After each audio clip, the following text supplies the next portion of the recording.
del blog Leamos Cuentos y Crónicas.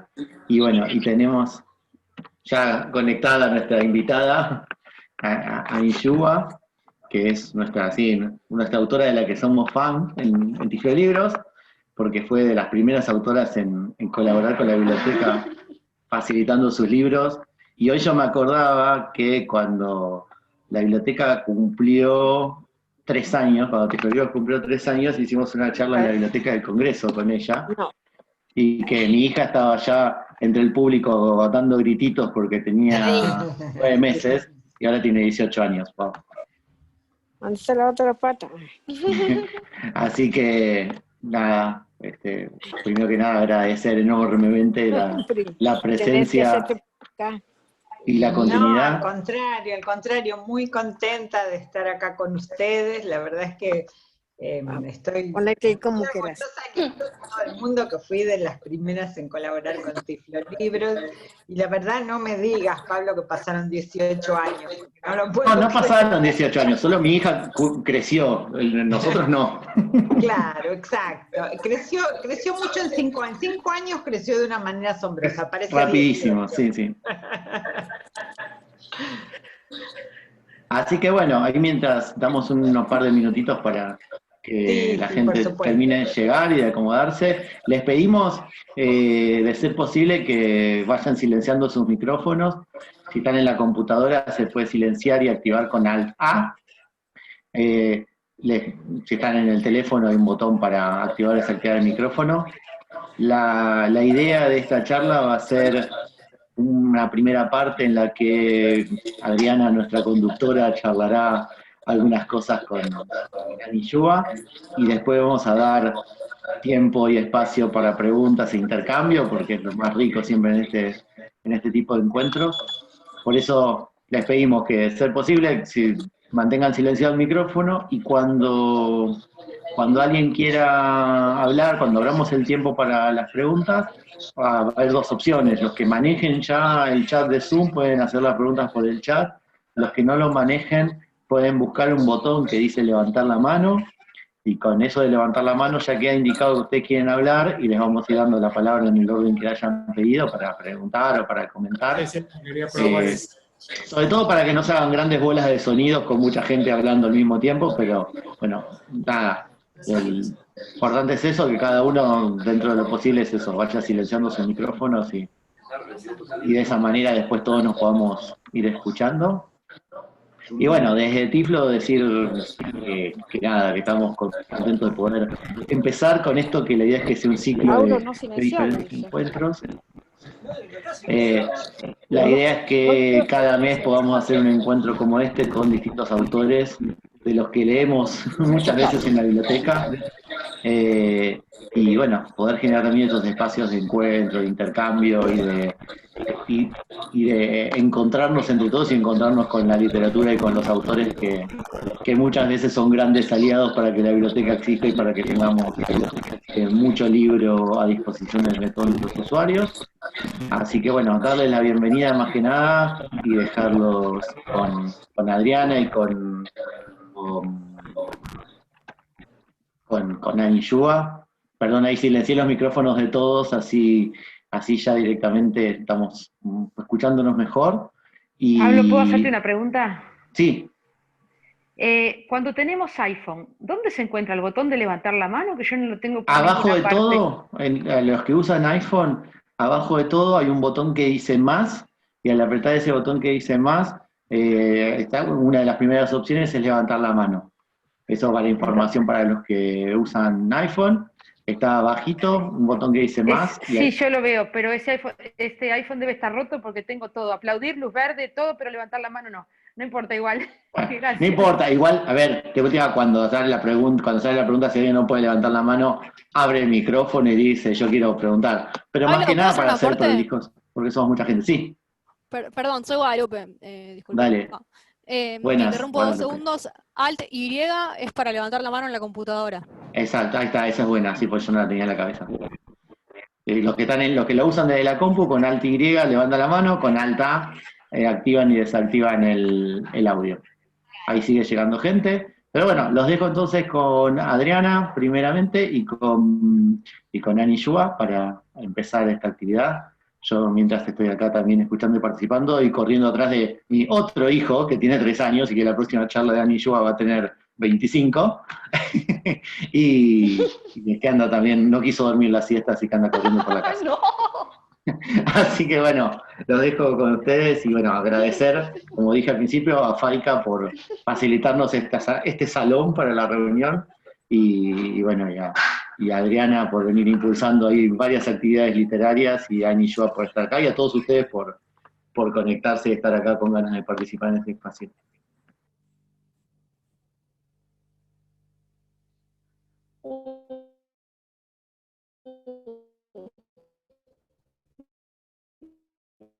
Me caí. Ahí estás. Solo se escuchó me caí, pero volvió tu conexión. Ahí estoy. Sí, muy bien. No te oía, Pablo, perdón.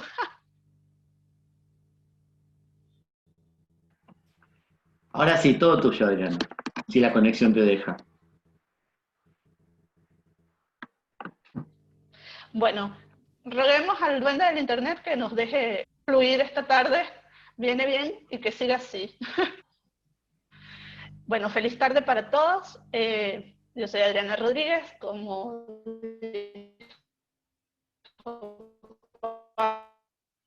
Pablo, bueno, entre otras cosas, impulso. Bueno, hoy es un inmenso placer y un privilegio enorme compartir con todos ustedes, con todas las personas que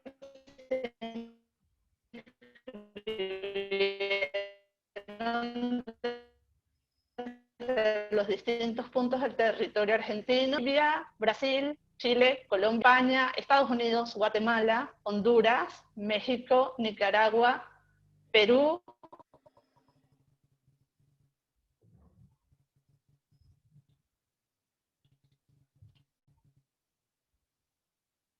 República Dominicana, muy, muy internacionales, y esa es la Ani Yua.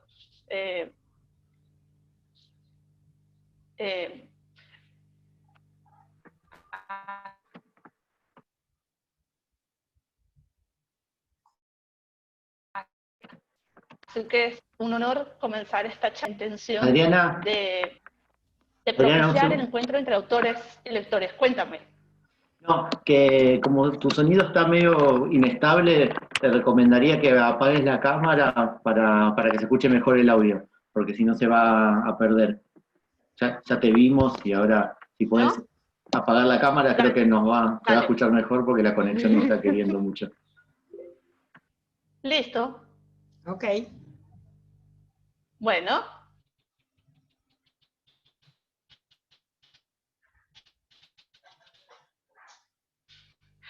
Genial. Un agradecimiento especialísimo por acompañarnos esta tarde, por el entusiasmo y la rapidez con que contestó nuestra convocatoria. En verdad es un placer poder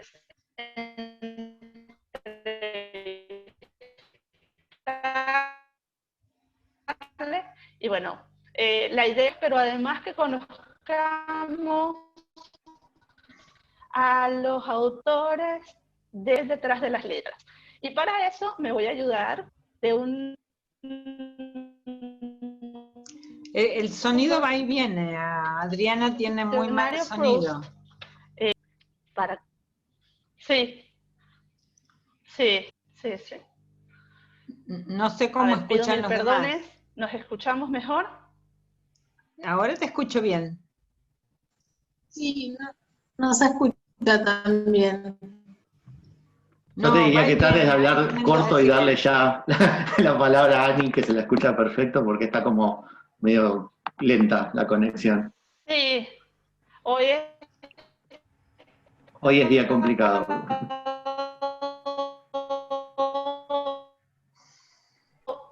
Terrible. Uy. Bien, intentaré ir más despacio, como para que la conexión que está lenta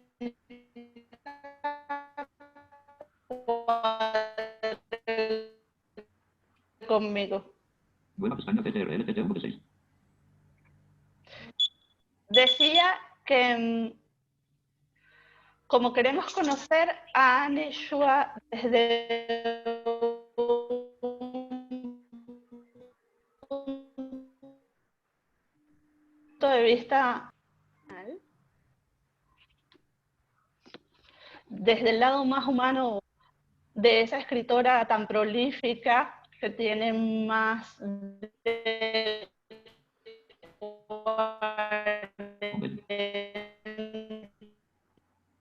40 títulos publicados,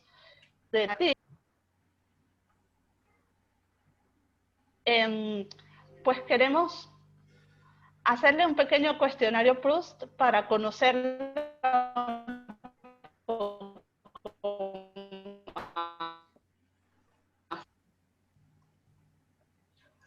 Lo que haría es...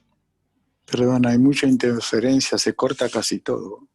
Sí, casi no se escucha el sonido. Yo no, prácticamente no.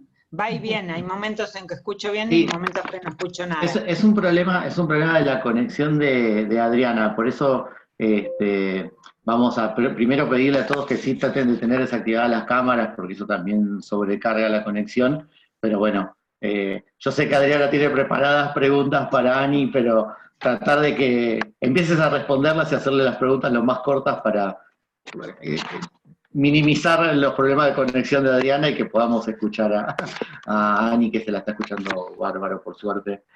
Son temas de conexión difíciles de prever, pero bueno, nada, tratemos Adriana de ir haciéndole las preguntas lo más cortito posible para que tu conexión aguante, porque si no, no se está escuchando. Sí. Ani, ¿cómo llega Annie Shua a la literatura? ¿Cómo? Perdón, ¿cómo llegué a la literatura? ¿Cómo llegaste a la literatura? Leyendo. Llegué a la literatura como lectora, como lectora apasionada desde muy chica, leyendo y leyendo, y bueno, la literatura estaba ahí y yo aprendí a leer y desde entonces me la paso leyendo y es lo mejor que hay. Excelente. Ya son más de 30 años de trayectoria. Bastante más de 30. Y me llama la atención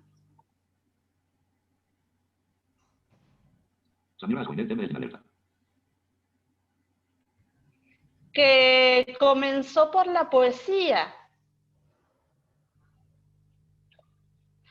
¿Cómo fue el salto de la poesía a la narrativa? Bueno, es una pregunta interesante. Fue lento y difícil. Cuando yo era chica empecé a escribir poesía. Un poco porque,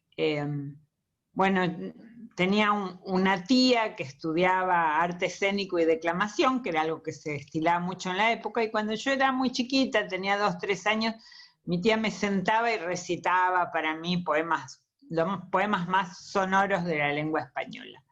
Y cuando empecé a escribir así, empecé a escribir versitos, poemas con métrica y con rima. Entre los 8 y los 10 años tuve toda una época de mucha afloración poética, escribí un montón de versitos. Y claro, yo quería escribir cuentos, quería, pero no me salían.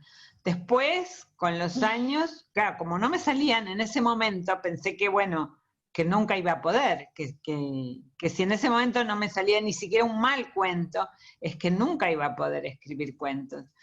Y en realidad lo que pasaba era, simplemente que era demasiado joven para escribir narrativa. No es que la narrativa sea mejor o más importante que la poesía, pero sí requiere más experiencia, más conocimiento del mundo, más lecturas y más madurez, sobre todo más madurez. Entonces, un chico puede tener de pronto un chispazo poético, incluso uno que sea interesante o valioso, pero es muy, muy, muy raro que un chico pueda escribir un cuento o una novela, casi imposible, diría yo. Hay algún caso en el mundo, pero en fin, los casos más aplaudidos y más jóvenes de gente que escribió novelas muy, muy, muy joven, bueno, Truman Capote con Otras voces, otros ámbitos, François Sagan con su famoso Bonjour Tristesse, pero la verdad es que son casos así como únicos.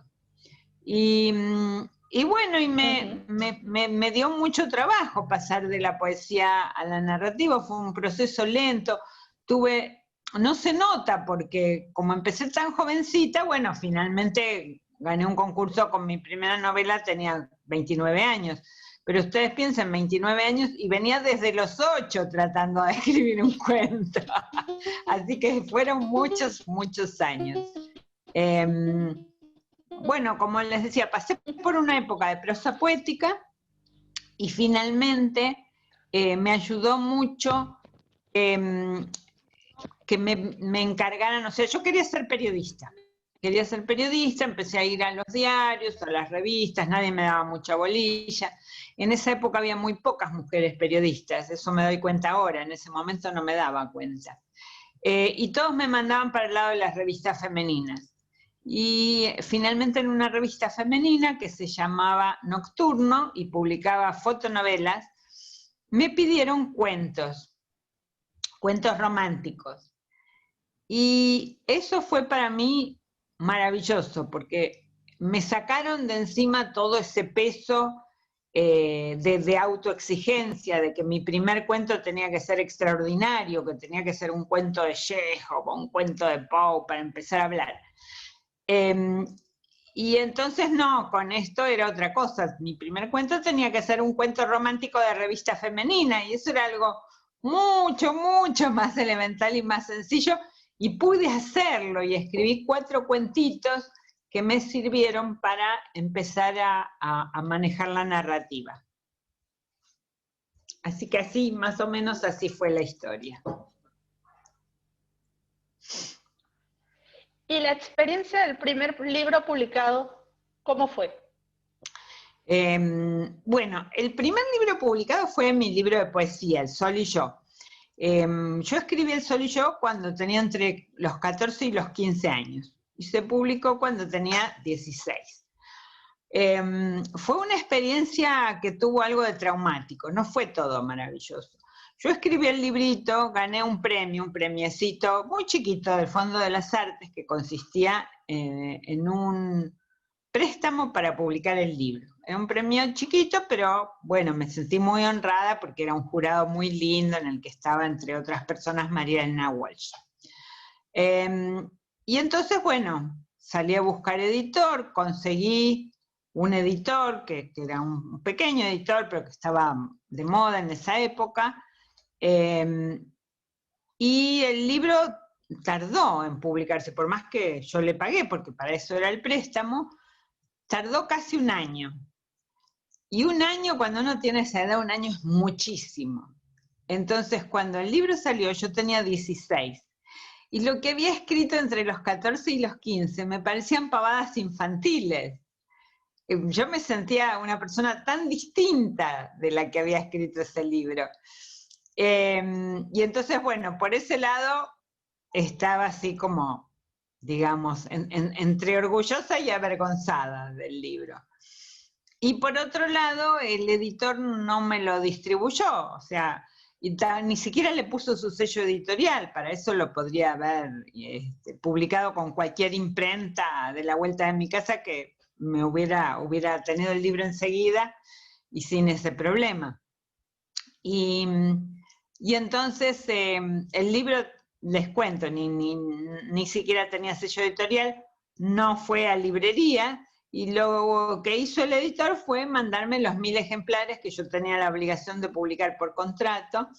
Los 1000 ejemplares vinieron a mi casa. 1000 ejemplares, incluso de un librito tan finito como era ese, porque es flaquito El Sol y Yo, ocupan mucho lugar. Y estaban ahí siempre en el medio y molestando, y era una cosa incómoda tener ahí esos libros. Y después, por supuesto, en ninguna librería los querían. Yo los iba a ofrecer, porque mi mamá me dice, bueno, tenés que salir vos y llevarlos a las librerías. Y yo salí y trataba de llevarlos a las librerías, pero en las librerías no los querían. ¿Por qué iban a querer un librito de una chica completamente desconocida? Me acuerdo de un librero que tuvo la buena onda de cantarme las cosas como son. Y me dice, ¿usted se llama Lorca? Y no, le dije, ¿se llama Neruda? No, no me llamo Neruda. Bueno, si no se llama ni Lorca ni Neruda, ni intente llevar su libro a las librerías porque nadie se lo va a aceptar, porque no nos conviene tenerlo ni siquiera en consignación, porque es un problema, es un gasto, hay que tenerlo registrado, hay que devolverlo, no pierda el tiempo. Y la verdad es que me hizo bien, me ubicó en la realidad y dejé de ir ahí haciendo algo que no me gustaba nada hacer, que era ir con mi librito debajo del brazo a las librerías. Así que bueno, todas estas cosas contradictorias me pasaron con la publicación del primer libro, que por otro lado después ganó la Faja de Honor de la SADE y, digamos, me trajo muchas alegrías, pero también me trajo muchas angustias.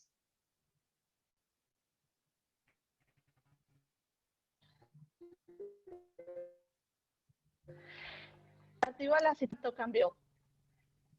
Repito la pregunta. Con el primer libro de narrativa, ¿qué tanto cambió esa situación? Bueno, cambió completamente. Con el primer libro de narrativa fue muy, muy, muy distinto. Con el primero que publiqué, no con el primero que escribí, porque no es fácil empezar a publicar. Entonces, lo primero que yo escribí fue La Sueñera, ni trataba de que nadie me lo publique. Después escribí un libro de cuentos que se llama El Sol y Yo. El libro de El Sol y Yo me lo llegaron a aceptar en una editorial, pero lo aceptaron, pero no lo publicaban. Iban pasando el tiempo, los meses, los años, y no lo publicaban.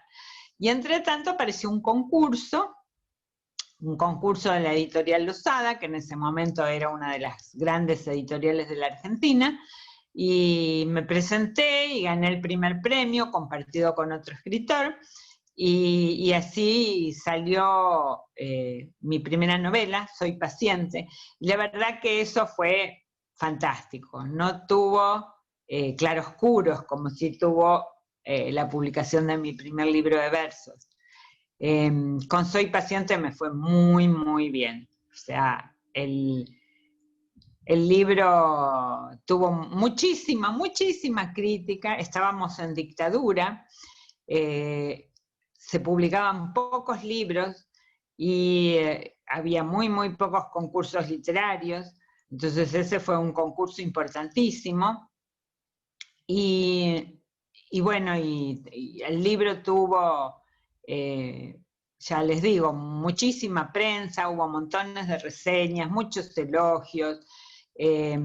Bueno, me empezaron a conocer. Por primera vez, bueno, me invitaron a la Feria del Libro y por primera vez sentí que empezaba a ser una escritora entre los escritores. Y eso fue lindísimo, lindísimo. Soy Paciente me trajo puras alegrías. De hecho, Soy Paciente fue llevada a teatro, ¿cierto? Sí, fue llevada al teatro hace muy poco. O sea, hubo dos historias. Primero fue llevada al cine y llegó a filmarse toda la película. Me acuerdo que trabajaba Oscar Martínez, hacía un papel que no era el principal, pero era importante. Estaba Gabriela Acher. Curiosamente, el papel principal de Soy Paciente lo hacía Paco Yamandreu, que fue una idea rarísima que se le ocurrió al director. Bueno, la cuestión es que se filmó toda la película, pero el director se quedó sin plata y ya no tenía plata para ponerle el sonido, para editarla, para, en fin, hacer las copias, encarar la publicidad y demás. Así que ahí quedó la película, pobrecita, muertecita y enlatada, porque en esa época, bueno, se filmaba en película, verdadera película, y eran grandes rollos de películas, de esas enormes latas, y ahí enlatada quedó Soy paciente. Y bueno, hace solo 2 años, una excelente dramaturga que se llama Andrea Zifferman me pidió permiso para adaptar Soy paciente al teatro. Yo había leído alguna cosa de ella, le dije que sí, me encantó lo que hizo, me pareció muy bien, y con una directora que se llama Florencia Bonelli, y un actorazo que era Poli, haciendo del papel principal, se estrenó, finalmente se estrenó, como, qué sé yo, no sé, como 30 años después, se estrenó Soy paciente. Y fue una gran, gran alegría, como 40 años después.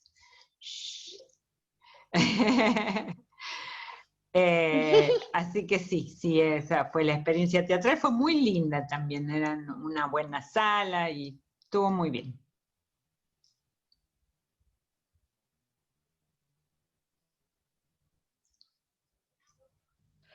Experiencias que nos ha contado. A ver, estoy por aquí. Intento sí, ahora te oigo. con el audio.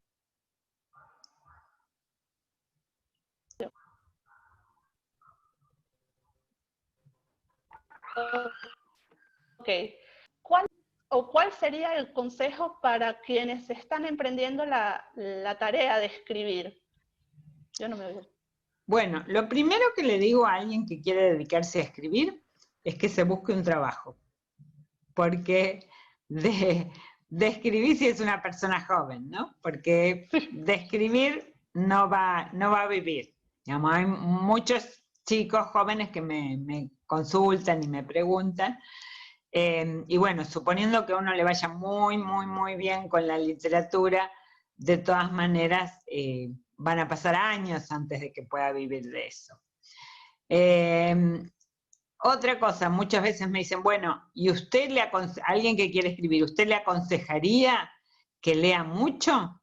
Yo digo, bueno, si yo tengo que venir a aconsejarle que lea mucho, quiere decir que no va a ser escritor, porque alguien que va a ser escritor es alguien que lee mucho, no hay que aconsejarle nada en ese sentido. Si no lee mucho es que no va a ser escritor. Tiene que leer mucho por su propio gusto, por su propia locura, por su propia pasión por las letras. Y si no tiene eso, bueno, difícilmente se convierte en escritor, porque un escritor es eso en primer lugar, un gran lector, un gran lector, y si no es un gran lector, bueno, quizás en realidad es otra cosa la que tiene ganas de hacer y se va a ir dando cuenta. Y bueno, después hay muchas otras cosas que se podrían decir, pero hay una muy importante que es tener autocrítica. Es decir, no todo lo que uno escribe es bueno.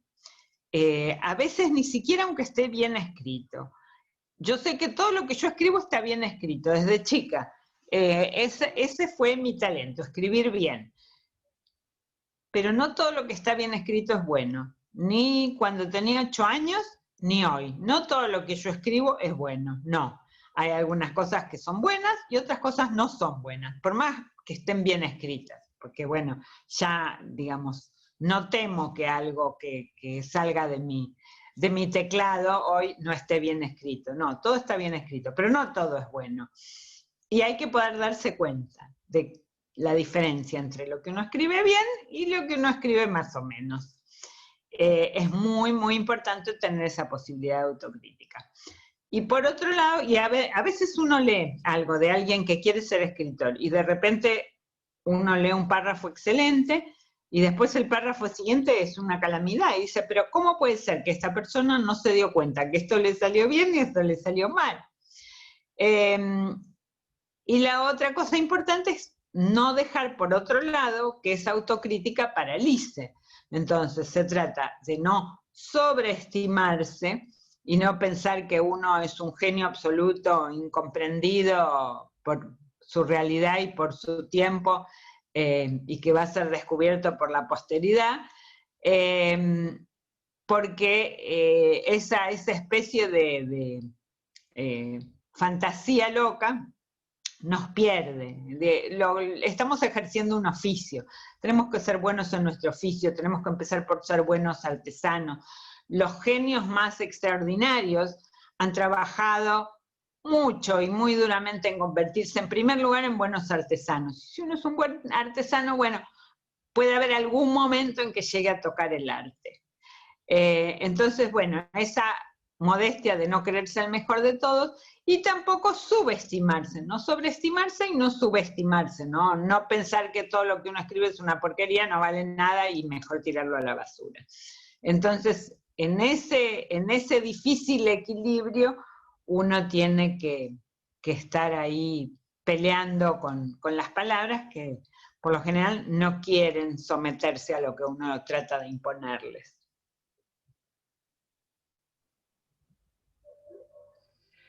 Bien. Ahora surge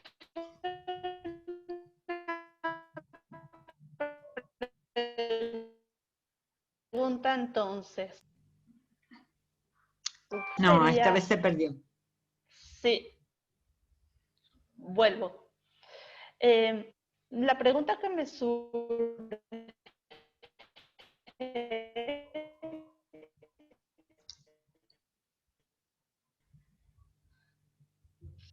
uy, está fatal. Sería,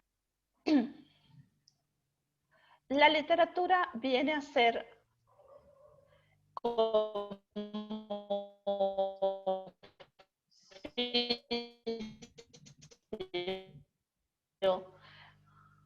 disciplina o cree también en la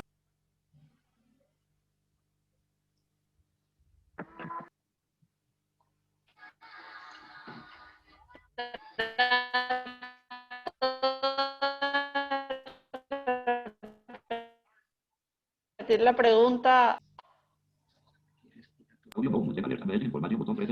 Perdón, mi conexión sigue terrible. Repita la pregunta ahora que me oigo bien. Ya no se escucha. Disciplina.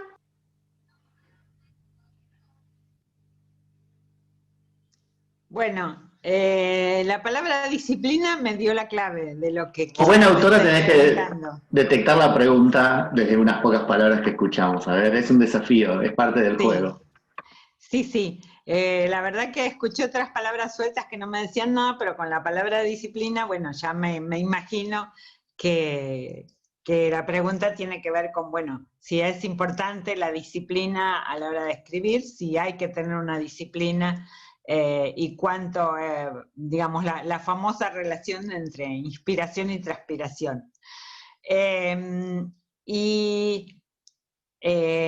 Pasa que eso depende mucho de cada autor, porque no puedo dejar de pensar que Onetti hablaba siempre de la literatura como su amante y no como su esposa. Decía que él no estaba casado con la literatura, que la literatura era su amante, y de pronto no la veía todos los días de tal hora a tal hora,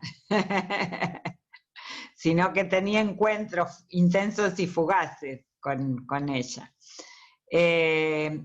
Eso, bueno, como te decía, depende un poco de cada autor. En mi caso, sí, yo necesito disciplina.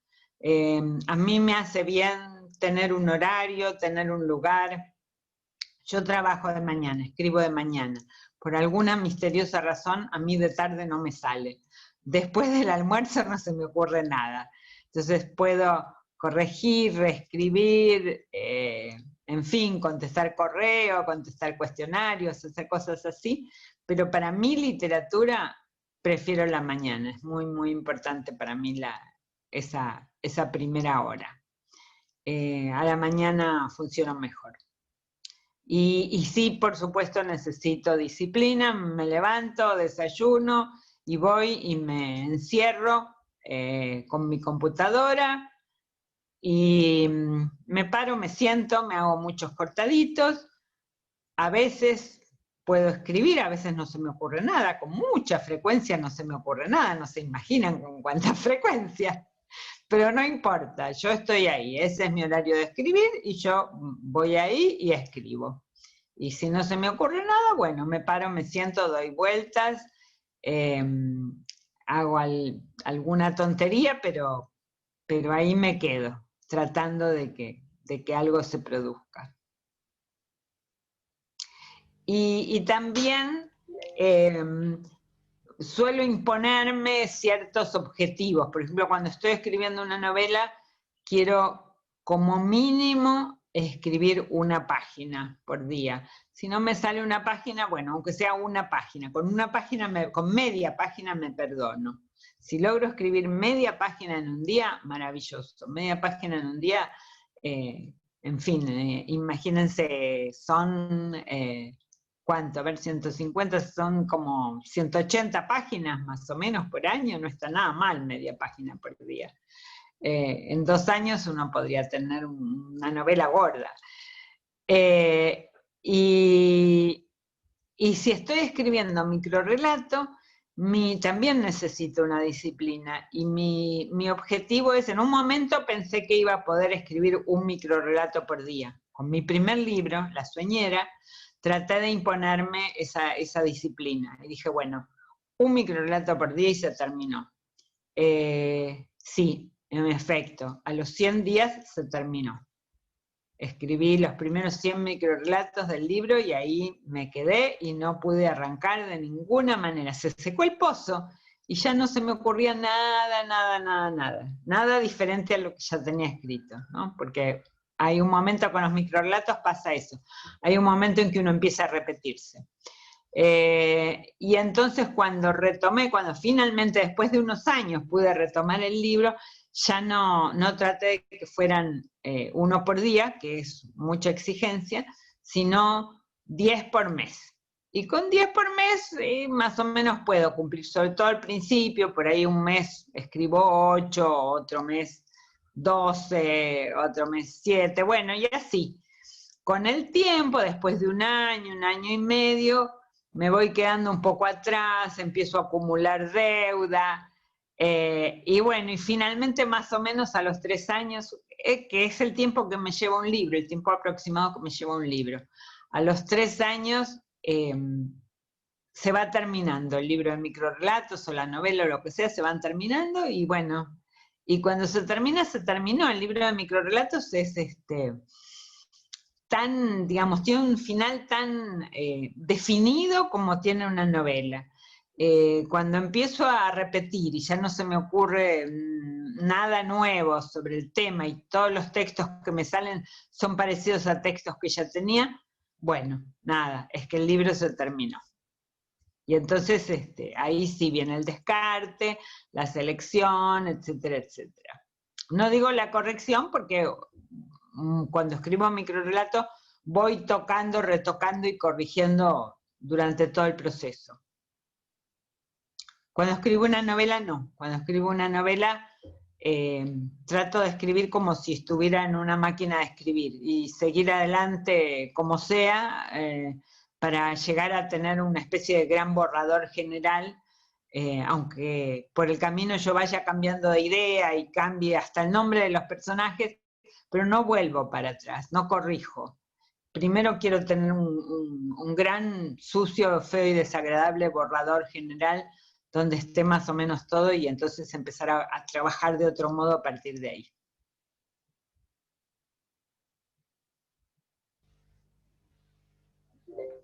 De hecho, recientemente publicó con Páginas de Espuma La Guerra,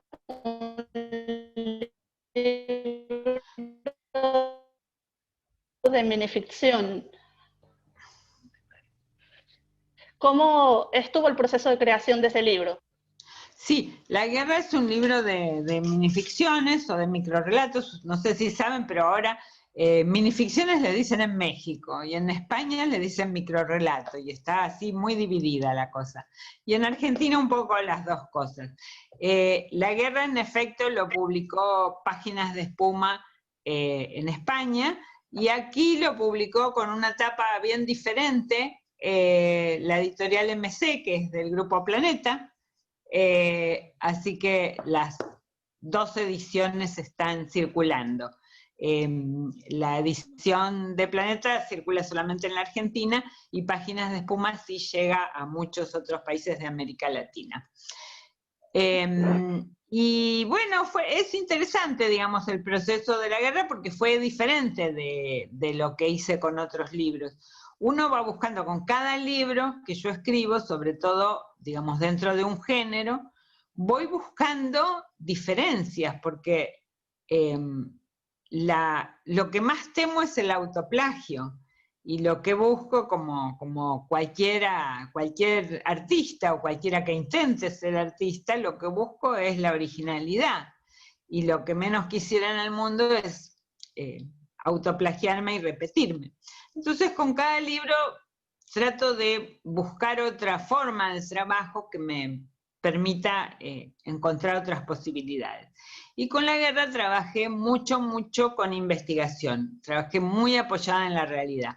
Así como en otros casos, por ejemplo, en mi primer libro, La Sueñera, bueno, los textos salían del aire, digamos, era lo que se me ocurriera, lo que pasara por mi cabeza. Con la guerra fue muy diferente, me puse a leer, a estudiar, investigar, y es un libro que está muy apoyado en historias reales.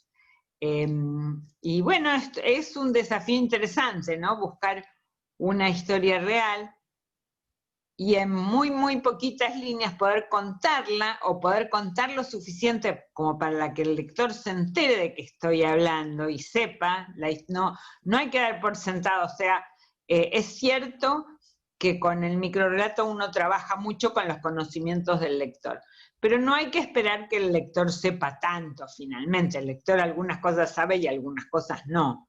Hay que darle las claves. Entonces, lo que hago con la guerra es eso. Primero cuento un poquito la historia muy brevemente y a partir de eso hago algún tipo de juego que transforma esa historia real en una historia de ficción y en un microrrelato. Así que un poco así es el proceso.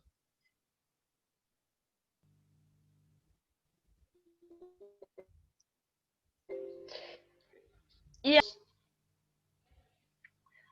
me da curiosidad saber, a ver,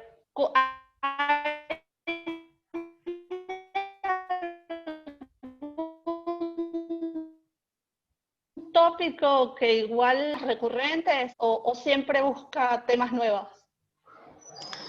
La cuestión del tema, oí poquito, pero lo suficiente. Tópico, tema recurrente, temas nuevos. La cuestión del tema es muy fascinante, porque es una de esas cosas que para el autor mismo son totalmente inexplicables. Si uno sabe relativamente poco de su propio proceso de creación, pero sobre todo uno no sabe por qué hay ciertos temas que le parecen absolutamente necesarios y sobre los cuales quiere, desea, necesita escribir, y otros temas que quizás para otros autores serían fascinantes y a uno lo dejan frío, vaya a saber, por razones un poco misteriosas. A tal punto es misterioso el tema que, bueno, yo me acuerdo siempre del famoso ensayo sobre la composición de Edgar Allan Poe, en el que Poe explica cómo escribió su famoso poema El Cuervo, ese que dice, y dijo el cuervo, nunca más. Y entonces él da una explicación totalmente racional de cada uno de los elementos que juegan y cómo los fue eligiendo y por qué, y todo es perfectamente explicable y tiene razones técnicas y demás. Pero cuando llega al tema, dice, bueno, es poesía, entonces es poesía, el tema tiene que ser bello, y bueno, ¿y qué hay más bello que la muerte de una joven en la flor de su juventud, de una hermosa doncella? Bueno, a Poe eso le parecería bellísimo, a otros no. pero bueno, ese era uno de los temas de Poe. Y bueno, no encuentra ninguna explicación. Él dice, bueno, se necesita un tema bello y la muerte de una joven hermosa es un tema bello. Listo, se terminó. Y bueno, a mí me pasa un poco así. Yo sé que, digamos, ahora, cuando uno empieza a escribir, uno cree que puede contar todo, que va a poder escribir acerca de todo. Y después, a medida que va escribiendo, se va dando cuenta que no es así, que hay algunas cuestiones, algunos temas que a uno lo tocan en un lugar sensible y le disparan la literatura. Yo no, cuando empecé a escribir nunca hubiera pensado que para mí era tan importante la cuestión de la salud y la enfermedad. Yo he escrito un montón sobre ese tema y bueno, se me siguen ocurriendo cosas que tienen que ver con salud y enfermedad, pero bueno, trato de apartarlas y escribir sobre otras cosas porque ya tengo mucho sobre la cuestión y me parece que no voy a poder dar nada nuevo. Otro tema que a mí me pesa y que es casi un tópico en mi literatura es el del encierro. Gente que se encuentra en una situación de encierro, dominados, fuera de su entorno natural, o están en una institución o están encerrados por alguna razón en una situación así. Así que bueno, sí, uno tiene, pero digamos, cuando uno empieza no sabe cuáles van a ser sus tópicos o cuáles van a ser sus temas recurrentes. Eso se puede hacer, bueno, ya a mis muchos años mirando para atrás. ¿Y en qué género se siente más cómoda? ¿En la novela, en el relato, en el microrrelato o en la...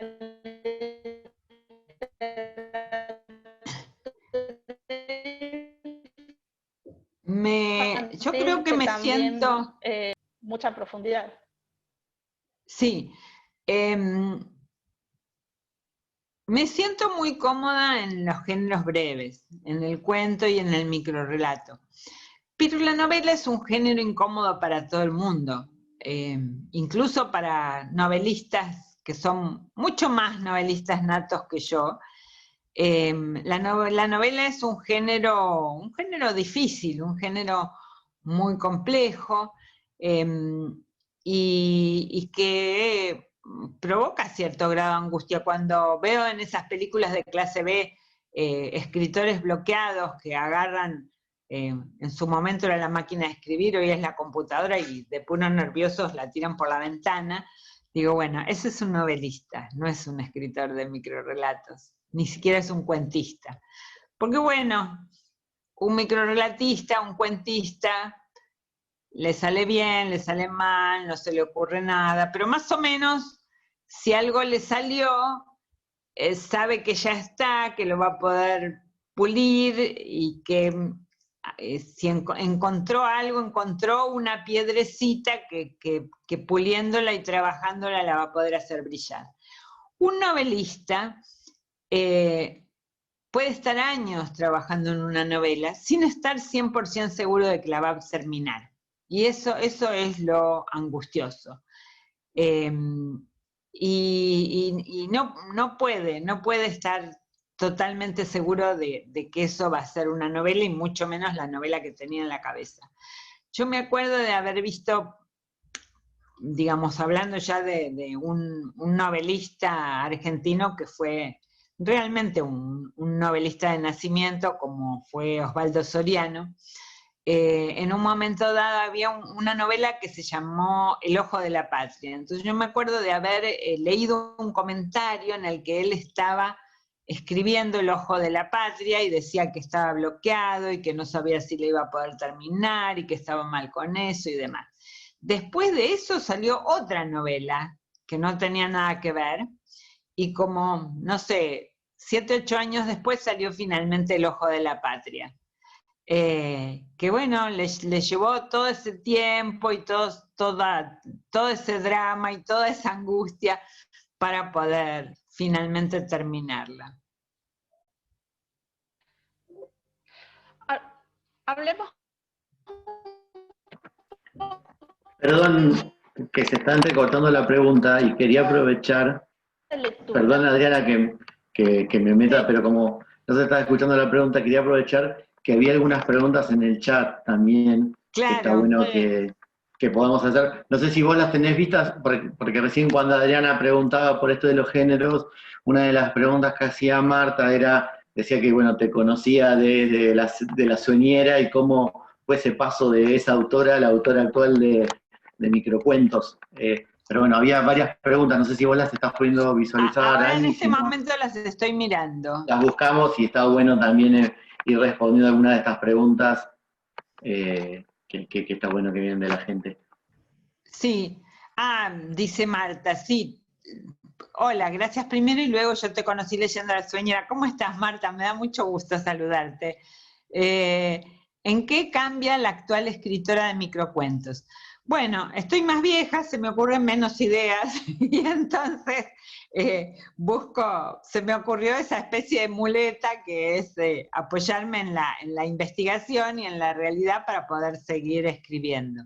Y bueno, a veces es la realidad histórica la que me ayudó a disparar ideas para las microficciones. Yo creo que ese es el mayor cambio que yo siento. Y después me preguntan a ver cuál de todos sus personajes les resulta más entrañable. Es difícil, ¿no? Porque no tengo tantos personajes entrañables, pero no sé, por ahí Laurita, la de los amores de Laurita, a esa la quiero mucho, es parecida a mí. Y Marta pregunta, ¿se fueron construyendo los personajes de Hija? Y sí, se fueron construyendo mientras escribía el libro. Yo tenía una idea previa acerca de los personajes y sabía más o menos cuáles iban a ser, porque bueno, en Hija, vamos a contarle a los que no leyeron la novela, se trata de una madre que tiene una hija que es mala, es mala persona. ¿Vieron eso que uno dice siempre? Bueno, pero lo que no me importa, lo que sea mi hijo, lo más importante es que sea buena persona. Bueno, esta hija no es buena persona. Y entonces, bueno, lo que yo me preguntaba es, ¿una madre puede reconocer y darse cuenta que su hija no es buena persona? Yo creo que no puede. Uno trata de explicar, de justificar, de entender, ¿no? Uno no puede darse cuenta de eso, es demasiado terrible, demasiado pesado.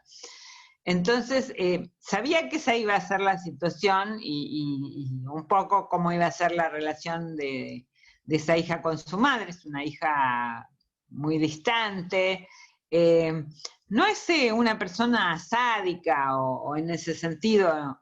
Es alguien a quien el otro no le importa lo suyo, quiere hacer su vida, tomar lo que le gusta y se le da la gana, y del otro le importa tres belines. Y entonces, bueno, la madre un poco se me fue construyendo alrededor de esa hija y de la angustia y de los problemas que le iba provocando esa hija. Y en realidad de la hija se sabe relativamente poco, ¿no? La hija, yo misma sé poco de esa hija, es muy secreta la hija. Me dicen, bueno, ¿qué prefiere escribir? ¿Cuento, novela, microrelatos? Según, porque por ejemplo, como ahora terminé hace poco la guerra, hace poco, digamos, hará 3 años que lo terminé, pero es poco para mí. No tengo ganas ahora de escribir microrelatos, estoy saturada, no sé si podría escribir algo nuevo en ese campo, quizás no. Y hoy la verdad es que prefiero escribir cuento o novela. Cuando termino una novela no quiero saber nada de empezar otra, me parece el fin del mundo tener que escribir otra novela. Pero a mí justamente me hace bien ese cambio de género. Y entonces tener esa posibilidad de escribir cada vez otra cosa. Y el descanso máximo, lo que verdaderamente me permite descansar entre un libro y otro, es un trabajo que yo hago para chicos, porque bueno, ustedes sabrán que soy también autora de libros para chicos, tengo muchísimos libros para chicos. Y algunos de estos libros son de mi creación, de mi invención, con lo cual me dan tanto trabajo como los libros para adultos, con la única diferencia de que son más cortos, entonces sí me dan menos trabajo, pero solo porque son más cortos. Y también tengo muchos libros que son adaptaciones de cuento popular, de leyendas, y las adaptaciones son más fáciles, porque en las adaptaciones, bueno, no tengo que pensar nada, no tengo que inventar nada, solo tengo que pensar una forma un poco diferente de contar la historia para que los chicos hoy la puedan disfrutar. Así que bueno, es un lindo descanso para mí hacer adaptación de cuentos populares y novelas. Y gracias a eso puedo estar escribiendo todo el tiempo aunque no se me ocurra nada.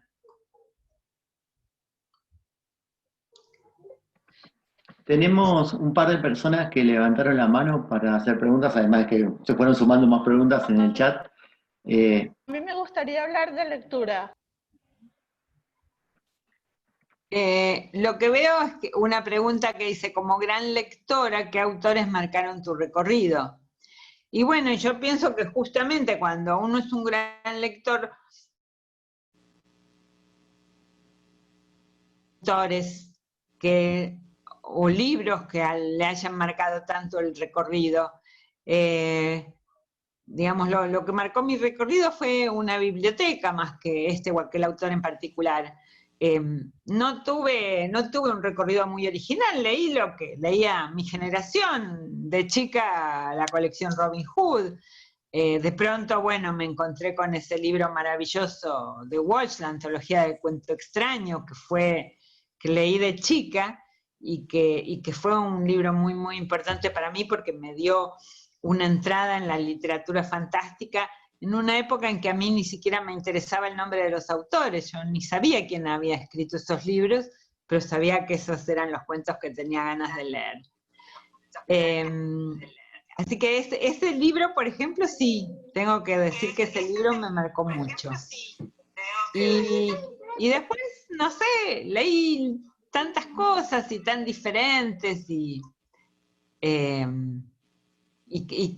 pienso que cada autor me fue dejando algo, me fue dejando algún recuerdo. Dice, bueno, mis chicos del cole aman a Romina Brodo, la niña olvidadiza. Bueno, me alegro un montón, hay canciones con Romina Brodo, no sé si saben.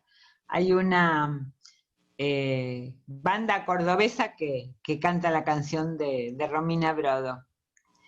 Y Eliana Sosa me pregunta si planifico minuciosamente las novelas. No las planifico minuciosamente. Se me van, o sea, tengo una idea general, como les decía, con hija, esa idea de la madre, la relación entre una madre y una hija, y esa realidad terrible de que la hija no es buena persona. Y bueno, esa era mi idea general. Y después, bueno, fui construyendo la novela, contando más o menos la historia. Lo voy encontrando mientras lo escribo, no lo tengo planificado previamente. Pero sí, mientras voy escribiendo se me van ocurriendo algunas cosas y algunas ideas para próximos capítulos. Y siempre cuando estoy escribiendo una novela, tengo un archivo que se llama Ideas, no es muy original, y entonces ahí en mi archivo de ideas voy anotando las cosas que se me van ocurriendo para más adelante, pero bueno, la verdad es que nada, lo voy pensando mientras lo escribo. Y después viene una pregunta tan difícil, que es ¿cómo se le da carnadura a los personajes? Ay, ¿cómo se hará? No sé cómo se le da. Yo quisiera que mis personajes tuvieran más carnadura de la que tienen todavía, que fueran muy, muy creíbles. Y yo creo que tiene que ver también con observación de la realidad.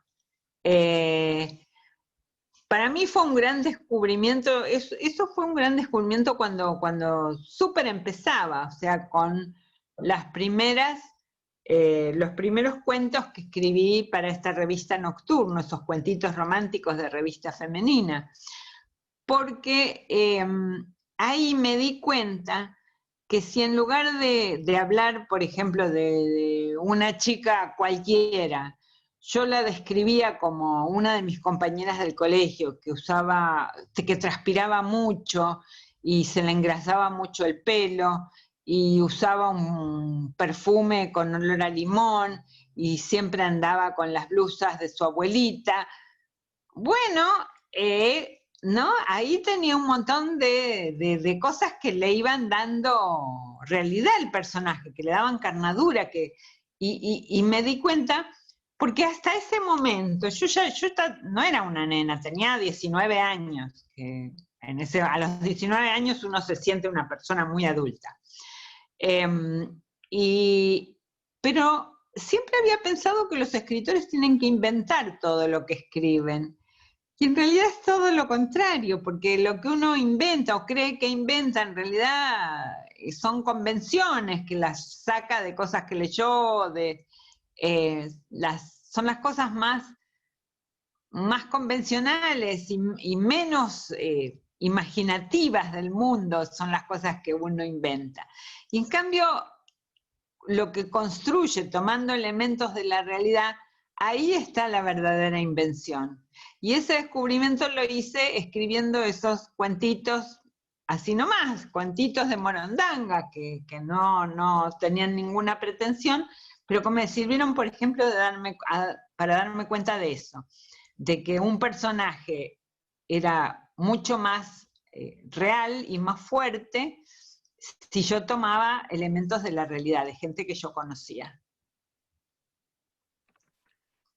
¿Qué Ani, significa? tenemos varias personas que levantaron la mano, si te parece, le damos que querían hacer una pregunta.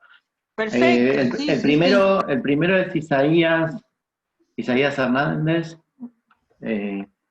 A ver si te podemos dar la palabra. ¿Hay tiempo? O sea, ¿contesto corto, me extiendo? ¿Cómo seguimos? Creo que estamos de tiempo. Depende de tu tiempo también. A ver, Isaías. Hola, buenas tardes. Hola, Isaías.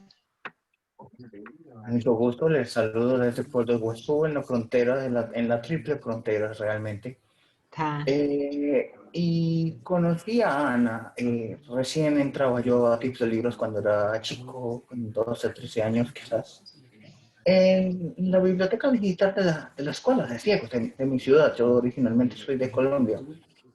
Y entre de mare magnum de escritores, de muchas cosas, se me quedaron dos cuentos, uno que no recuerdo el título ahora, suyos, y este de Vivir en la calle Conesa, que era divertidísimo. La descripción de las casas y demás, y luego que te digan que tengo una casa en la calle Conesa y el otro que se va todo enojado porque que no quiere vivir en la calle Conesa. Y es como de esas imágenes un poco retrospectivas de la parte divertida de los cuentos, porque de la literatura argentina, al menos la que se filtró en el círculo, eran muy solemnes, aunque también tengo que decir que parte de la culpa de cómo miro yo a Argentina la tiene Don Segundo Sombra. Pero esa parte más divertida la tengo desde la mirada de los cuentos de Ana, y el otro cuento que es divertido para mí, cuando el personaje anda en la luna y se da cuenta luego que anda mirando para el patio de su casa y que ha tendido la ropa y que se le va a mojar.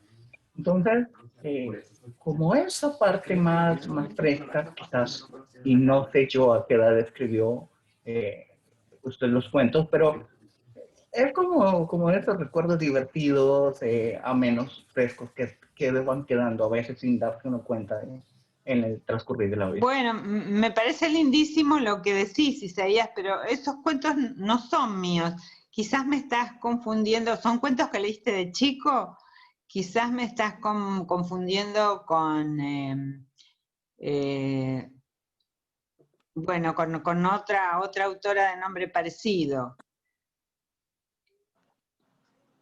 porque no, ni la calle con esa, ni la ropa mojada en el patio, no son cuentos míos. Te agradezco de todas maneras.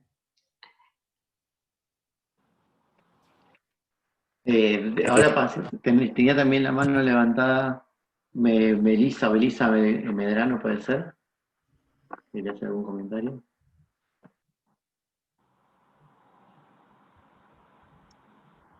Hola, hola Ana María, yo me siento muy contenta de participar en este conversatorio. Créeme que he aprendido muchísimo de lo que tú has relatado. Soy una persona con discapacidad visual, pero también en mi vida he querido plasmar en la escritura muchas vivencias que también han sido de ayuda para otros. Yo soy psicóloga y empecé a escribir desde que estaba en el colegio, cosas que no sé si sea una temeridad decir que son creaciones literarias, pero son vivencias que con el tiempo han ayudado a que la vida de otras personas sea algo mejor. En el 2013 yo subí unas creaciones que hice en memoria de un amigo muerto que murió durante el terremoto de 2001 aquí en El Salvador. Luego escribí un par de cosas más en Facebook y de repente en mis terapias, con las terapias de pareja, yo descubrí que algunas de las cosas que escribía ayudaban a mejorar la situación emocional de las parejas que consultaban conmigo. Eso me motivó a seguir escribiendo. Yo escribo por las noches generalmente, a veces casi he pasado la noche escribiendo.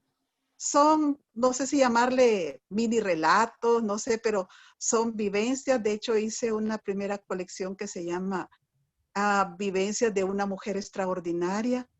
Estoy trabajando una segunda recopilación, que se llama Historias para Compartir. En ambas recopilaciones hay historias que hablan sobre las tradiciones culturales acá de mi país, que son similares a las de muchos países de América Latina. También historias que involucran personas que han tenido un papel importante en mi vida de muchas maneras.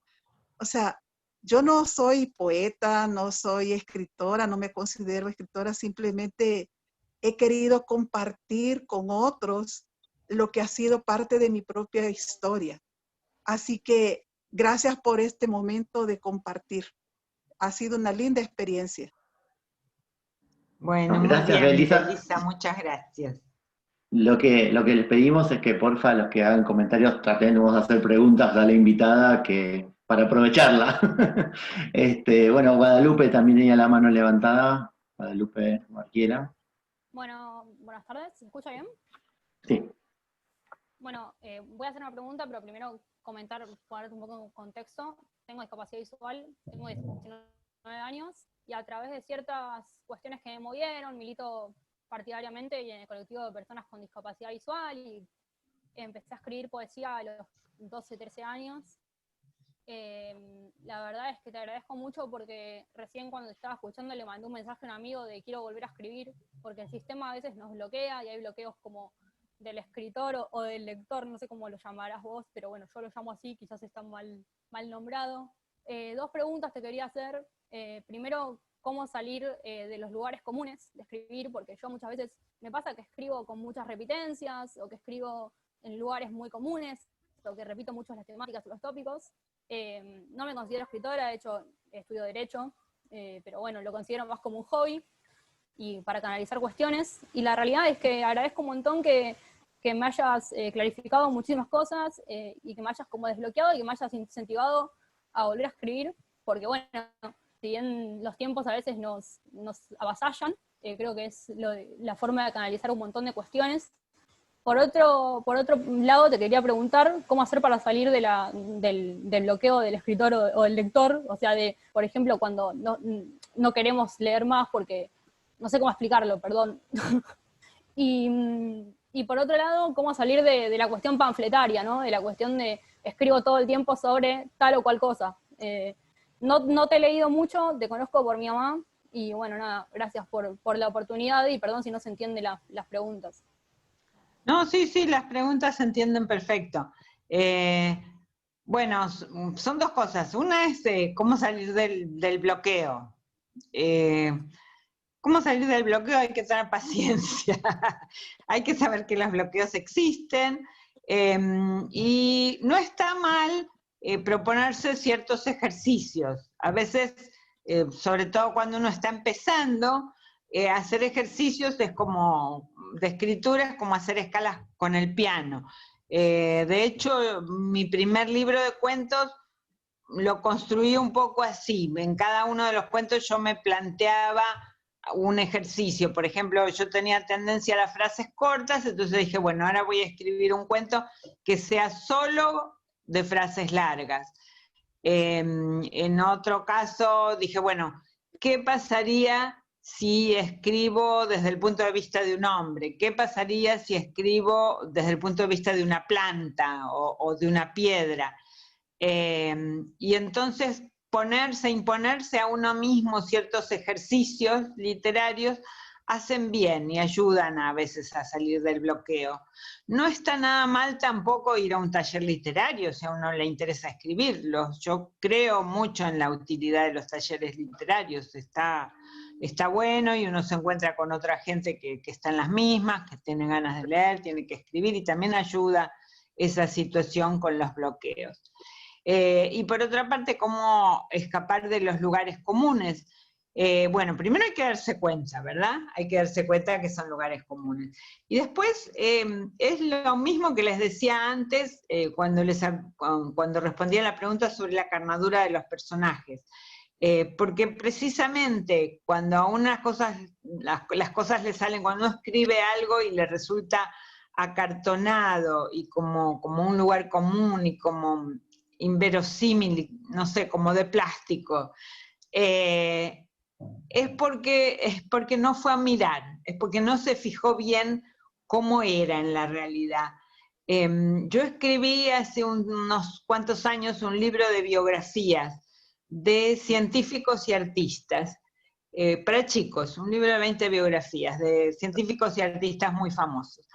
Y para lo que me sirvió ese libro fue para darme cuenta de que entre los científicos y los artistas había algo en común importantísimo, que yo al principio no me daba cuenta, me parecía que estaba escribiendo sobre gente que no tenían nada que ver unos con otros.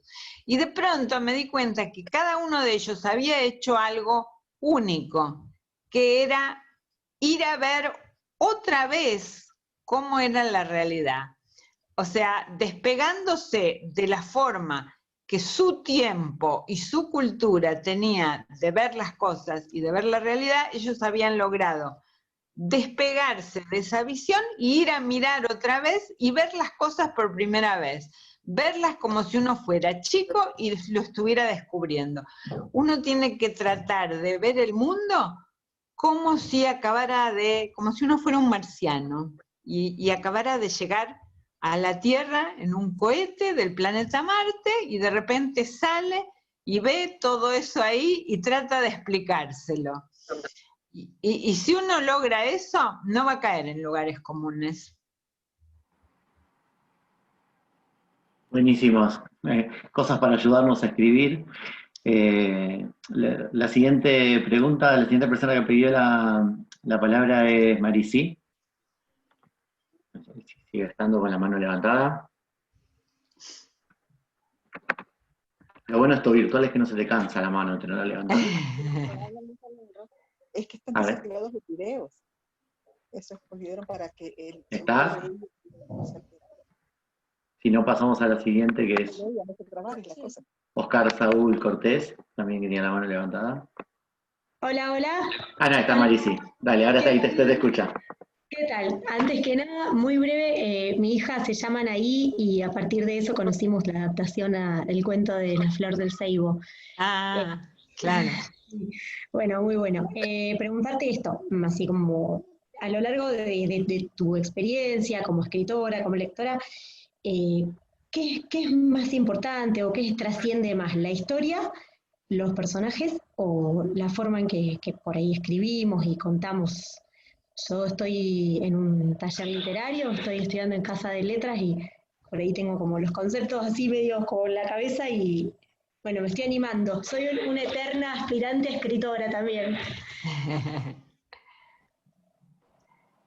Bueno, sí, para mí son cosas absolutamente inseparables. Yo no puedo en un libro distinguir, digamos, diferenciar los personajes como algo separado de la trama, sacándolos de contexto. Es todo, un buen libro es toda una sola cosa, es una especie de amalgama de personajes y situaciones y paisajes y contexto, todo en una sola cosa.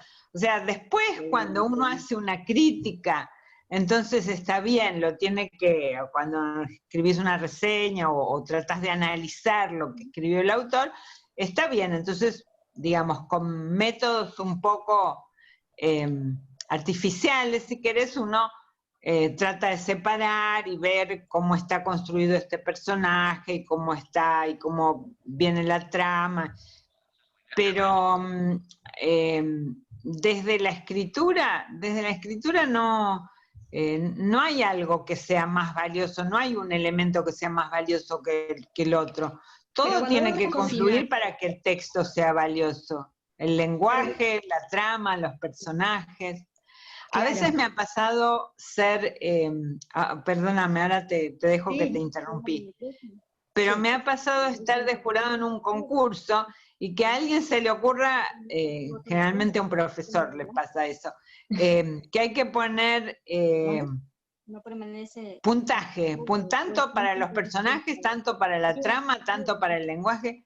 Y la verdad es que eso es absurdo, porque si el texto es un buen texto, bueno, todo va a confluir en que lo sea, no tiene sentido esa separación forzada.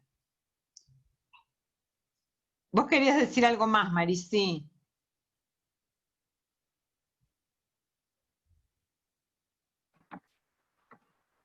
No, a ver, me parece que era alguien con el micrófono abierto. Okay. Oscar Saúl Cortés. Perdón. ¿O no? A ver, ¿querías decir algo, Marisí? ¿Ahí? ¿Sí? ¿Se escucha? Sí, ahora sí. Se escucha, sí. Mi pregunta era de qué pensabas vos primero. Era como, bueno, ¿voy a armar un personaje o voy a contar una historia o lo voy a decir de tal manera? Era como que era cuando uno por ahí está cocinando, está armando la historia en la cabeza. Está bien lo que me preguntas, no siempre es igual, a veces parto de una situación, a veces parto de una frase o de un sonido o de una charla que escuché en un café o a veces parto de un personaje. No me pasa, no es siempre igual. Ojalá lo fuera, ojalá tuviera una fórmula, pero no la tengo. Nunca sé de dónde va a salir el cuento. Claro. Gracias. No hay por qué. Ahora sí, Oscar, de Colombia. Hola, Ana María y compañeros. Les saluda Oscar Saúl Cortés Cristancho desde Bogotá, Colombia. Quería, Ana María, preguntarte qué ha representado ser del mes de abril, qué significa en tu vida el 22 de abril en la influencia pues, para escribir. ¿Tienes alguna conexión con eso? Segunda pregunta, ¿por qué ficción? En mayúscula, ¿por qué ficción? Y tercera pregunta, ¿cómo y de dónde la muerte como efecto secundario? Ok, el 22 de abril es el día más importante en la historia de la humanidad, porque nací yo. El 22 de abril de 1951. Todos ustedes no estarían acá si no fuera porque yo nací ese día. Así que bueno, y tiene peso en todo lo que hago, incluso en lo que escribo. La otra pregunta era ¿por qué ficción? ¿Por qué no? Pero bueno, sobre todo porque soy una gran lectora de ficción, porque lo que más me gusta leer en el mundo, lo que más me gusta leer es ficción. Entonces, naturalmente, también lo que más me gusta escribir es ficción. Dime ¿Y lo por que qué o lees. por quién? ¿Por qué Escribe. y por quién? Podría ser la otra conexión que me nace. ¿Por qué ficción y con quién ficción entonces? ¿Por qué ficción y con quién? ¿Con quién? Ajá. Bueno, Sí. con todos los escritores que he leído, con los que estoy leyendo y los que voy a leer. Ajá. Sí. Y la tercera pregunta era...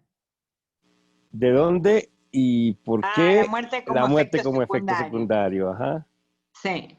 Bueno, La muerte como efecto secundario es una novela en la que hay un personaje que es un viejo muy cruel y tiránico y al mismo tiempo simpático y encantador y agradable y que, digamos, tiene todas esas características contradictorias en su personalidad y que toda su vida ha tiranizado y maltratado a su hijo. La historia sucede en un futuro posible y cercano.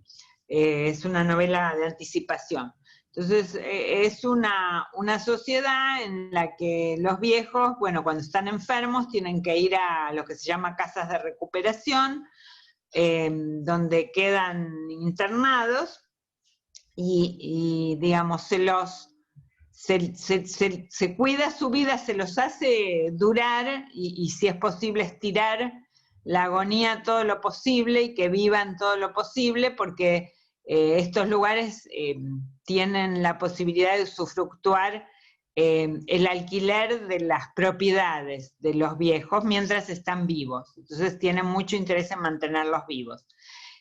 Y entonces este hombre tan difícil, al mismo tiempo tiránico y encantador, está en esa situación y el hijo se va a jugar el todo por el todo para sacarlo de ahí, porque el padre le está rogando que lo saque y que lo salve y que le dé digamos, lo que más quiere en el mundo, que es una muerte digna, una muerte rápida, sin dolor y digna. Y entonces el hijo lo saca a su padre, se lo lleva con él, logra desafiar a toda la sociedad, y el padre, por supuesto, no se muere en absoluto, sino que empieza a mejorar y vuelve a maltratarlo y a tiranizarlo igual que todo el resto de su vida. Eso es, en resumen, la muerte como efecto secundario. Y tiene que ver con muchas cosas de mi historia personal. Tiene que ver con la muerte de mi abuelito, que había sucedido hacía no tantos años. Mi abuelito era muy parecido a ese padre terrible. Mi abuelito era muy bravo, yo lo quería mucho, pero no puedo decir que era un amor de persona, ni mucho menos, pero igual yo lo quería igual y él me quería muchísimo a mí. Y bueno, y él tuvo una agonía muy horrible y muy dolorosa estando internado, porque una situación así, digamos, estaba internado en un lugar donde les convenía que cruzara la línea de principio de mes porque volvían a cobrar, y tenía 90 años y estaba sufriendo algo que verdaderamente no le deseo a nadie. Entonces, toda esa situación que para mí fue muy, muy terrible, por supuesto que no mejoró como el personaje de mi novela, ¿no? Se murió. Y toda esa situación muy terrible fue la que me dio a mí el punto de partida para escribir La muerte como efecto secundario, más la situación que estaba viviendo nuestro país en la época del menemismo, ¿no? Con una situación de destrucción en muchas áreas, hacia el final del menemismo. Perfecto. Y para terminar, entonces, la influencia también que tienes, porque percibo en algunos de esos escritos, de esos microrelatos también, la psiquiatría, has leído mucho de psicología, de psiquiatría, de los fragmentados, de esa parte, porque pues se ve mucha influencia allí en algunos rasgos de frases largas de ese tema. Sí, bueno, para empezar eso, Oscar, soy argentina y bueno, viste que los argentinos somos así, se dice que es el ego, es ese pequeño argentino que todos llevamos adentro, pero lo que llevamos adentro todos los argentinos es un pequeño psicólogo, psiquiatra, psicoanalista. Lo llevamos adentro, afuera, en el bolsillo, de todas las maneras posibles. Sabes que el psicoanálisis ha tenido un peso tremendo en nuestra clase media. Y en particular mi mamá fue psicóloga. Mi mamá era dentista cuando yo era chiquita y después estudió psicología y se convirtió en una psicóloga muy exitosa. Así que bueno, yo tenía, la psicología me perseguía por todos lados. Gracias, Oscar. Jorge Gutiérrez Telles. Jorge Antonio Gutiérrez Telles, que tenía la palabra. Buenas tardes, ¿se me escucha bien? Sí. Primero quiero darle muchas gracias por asistir y por responder a todas las preguntas. Bueno, tengo miles de preguntas, pero seleccioné las que más consideraba importantes. Mi primera pregunta es, ¿de dónde para usted sale la inspiración? ¿Cómo uno se puede inspirar para escribir y plasmar eso en lo que vayas a redactar? Mi segunda pregunta es, ¿cómo puedes publicar en la actualidad? Y aparte que sea una pasión, que también puedas recibir algo a cambio de tu escritura, porque siempre de algo hay que vivir. Y aunque me encanta escribir por pasión y por todo, también me gustaría poder vivir de ser escritor. Y mi tercer pregunta sería, ¿por qué no podemos escribir? ¿Por qué a veces nos bloqueamos?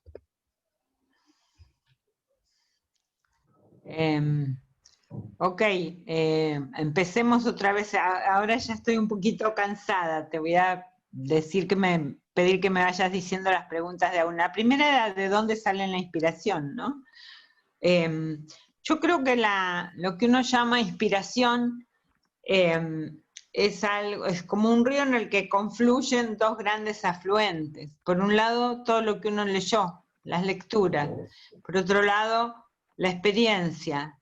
La experiencia no es solamente lo que uno vivió, es lo que uno vivió, la realidad, lo que uno lee en los diarios, lo que ve por televisión, todo lo que juega, todo el contexto y la realidad en la que uno se mueve, o a veces lo que uno tiene que investigar también para escribir algo.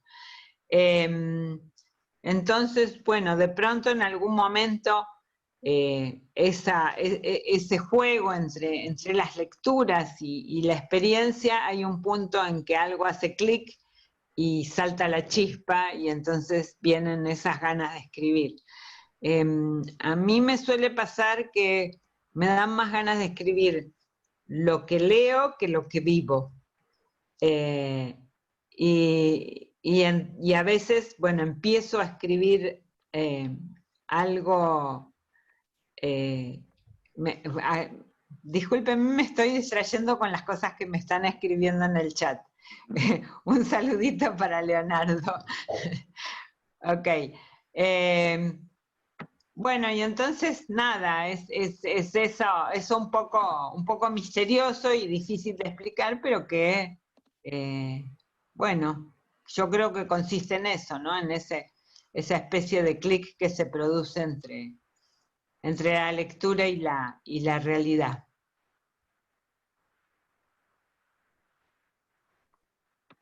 Perdóname, ¿cómo era la segunda pregunta? En realidad mi segunda pregunta era ¿qué medios en la actualidad pueden ser buenos para publicar libros sin plagio y a la vez ganando en todos los sentidos? Sí. Bueno, cuando uno empieza a publicar no hay que hacerse demasiadas ilusiones de que va a ganar dinero con eso. Después, bueno, puede suceder o no, pero lo importante es empezar. Empezar siempre es difícil. Piensen en la cantidad de editoriales que le rechazaron Harry Potter a la Rowling, ¿no? Y cuántos le dijeron que no valía la pena publicar ese libro porque nadie lo iba a leer. Un método bueno para empezar a publicar, y de hecho es el que usé yo, es mandar a concursos. Ustedes saben que ahora existe un sitio que se llama escritores.org, donde suelen salir todos los concursos que hay en lengua española, que son muchos, y bueno, y presentarse a concursos siempre vale la pena.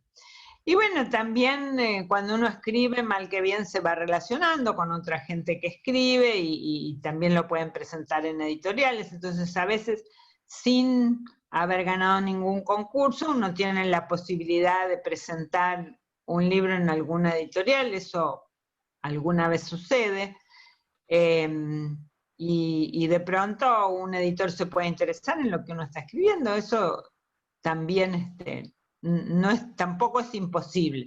De hecho, todos los escritores famosos y reconocidos que uno ve hoy que andan por el mundo, alguna vez fueron completamente desconocidos y tuvieron el problema de cómo hacer para publicar su primer libro.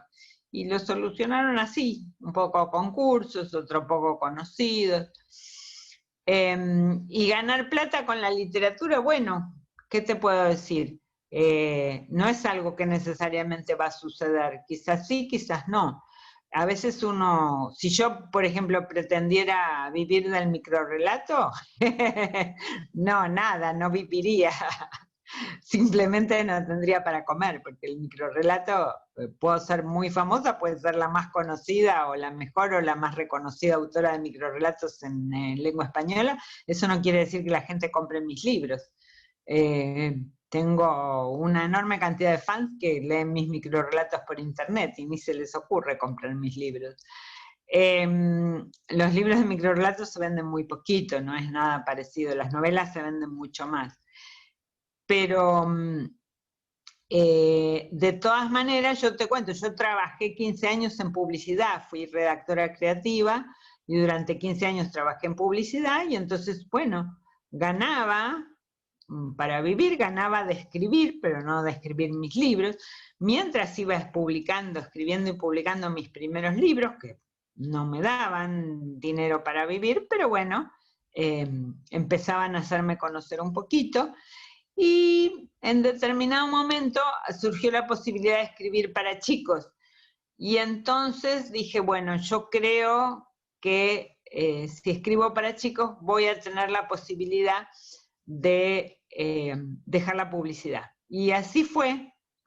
Hoy, digamos, con lo que yo gano es con la literatura infantil. Pero no es que ese sea el camino, esa es una de tantas posibilidades.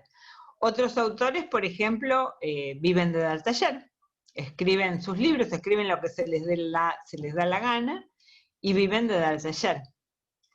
Y hay otros que tienen la suerte de que, bueno, lo que se les da la gana coinciden con lo que la gente tiene ganas de leer. Entonces, no sé, gente que escribe de novela histórica en el momento en que está de moda la novela histórica, gente que siempre escribió policiales, pero en un momento dado se ponen de moda los policiales. Y entonces, bueno, se da esa conjunción maravillosa y de repente venden muchísimo de sus libros y pueden vivir de eso. Pero vivir de los libros para adultos realmente es muy difícil. Bueno, gracias Jorge por la pregunta. Estamos terminándonos el tiempo. Sí. Nos quedan varias preguntas dando vueltas. Una pena porque, bueno, está buenísimo que haya tanta pregunta. Tal vez lo que queríamos preguntarte, a vos, Ani, con tu tiempo y con tus ganas, si tenés ganas de, como cierre, leernos alguno de tus relatos, de tus microrrelatos, como para disfrutarlo leído por vos. Cuento, entre paréntesis, a quienes son usuarios de Tiflo y a quienes no son usuarios de la biblioteca, que una de las iniciativas que hemos llevado adelante en esta pandemia es el Relatos en Red, junto con Puente de Libros, y que a través de de esto hemos compartido con nuestros usuarios a través del WhatsApp de Tiflo 2 de tus microrelatos y sobre todo un último cuento también grabado por vos misma, así que ha gustado mucho, entre paréntesis también, aunque una usuaria de Tiflo de WhatsApp me dijo que tenía que plantearte cambiarle el final a ese cuento, lástima que no se pudo conectar porque no se animó a conectar el Zoom. Pero bueno, nos gustaría, si vos tenés ganas y tiempo y toda la energía, cerrar con algún de los tus cuentos. No, y bueno, seguro. y pedirle perdón a quienes no pudimos llegar a contestar las preguntas porque, digamos, también no queremos abusar de tu tiempo y de todo el tiempo estar hablando, que uno ya le queda la cabeza así. Me imagino a vos y bueno, agradecerte y bueno, cerrar por ahí con esto. Bueno, cómo no, para mí ha sido muy, muy lindo estar acá con ustedes, un gusto. Estar con lectores siempre es un privilegio y es una alegría para un escritor. Y les voy a leer de este último libro de microrelatos, La Guerra, les leo uno de los microrelatos, que se llama La destreza equivocada. John Spillane soñaba con jugar al béisbol en las grandes ligas, y no hubiera sido imposible. Su habilidad como catcher había comenzado a llamar la atención. Pero entonces se desató la Segunda Guerra Mundial y Spillane se alistó en la Marina. El 20 de noviembre de 1943 se encontraba en Tarawa, a bordo de un tractor anfibio de desembarco, cuando los japoneses lanzaron una granada al interior del vehículo. Spillane la atajó y la devolvió como si fuera una pelota de béisbol. Llegó a devolver así 5 granadas al enemigo antes de que la sexta le estallara en la mano, algo que nunca le hubiera pasado a un bateador. Bueno, buenísimo. Bueno. Muchas gracias. Esto de lo virtual hace que no se pueda aplaudir, es un problema. Pero...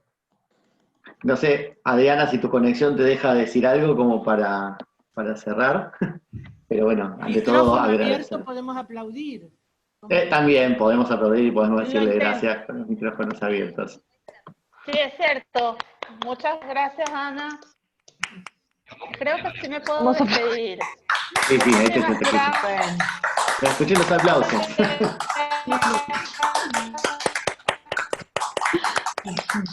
Muchas gracias a todos, muchas gracias a ustedes, yo la pasé muy, muy bien. Les agradezco, fue muy lindo. Esta conversación contigo y bueno, invitar a todos. Ay, otra vez la conexión. Bueno, Ana, Adriana, Pablo, muchísimas gracias y muchas felicidades. Vamos a hacer un próximo conversatorio también ya tenemos autor confirmado, un autor puertorriqueño que se llama, ahí me tiene que ayudar, Adriana, que es la que lo está organizando, así que los vamos a invitar, Luis Nievas. Y también les contamos que estamos desde Tiflo esta semana lanzando un taller de escritura de cuentos también para quien le interesa, que se hace virtualmente. Así que bueno, gracias y ya vamos a mandar la información de del próximo encuentro y ojalá este sea un espacio que podamos aprovechar y disfrutar de encontrar a los lectores con los escritores y poder intercambiar. Así que nos vemos en próximos eventos y gracias a todos y todas por participar y gracias a Internet por más o menos ayudar, aunque a veces no. Pero bueno, así sucede. Gracias, saludos. Gracias. Muchas felicidades por el evento y por la iniciativa. Gracias. Gracias, Ana María. Gracias. Un saludo de Uruguay. Excelente reunión, muchas gracias. Vale, un gusto. Abrazos, un placer.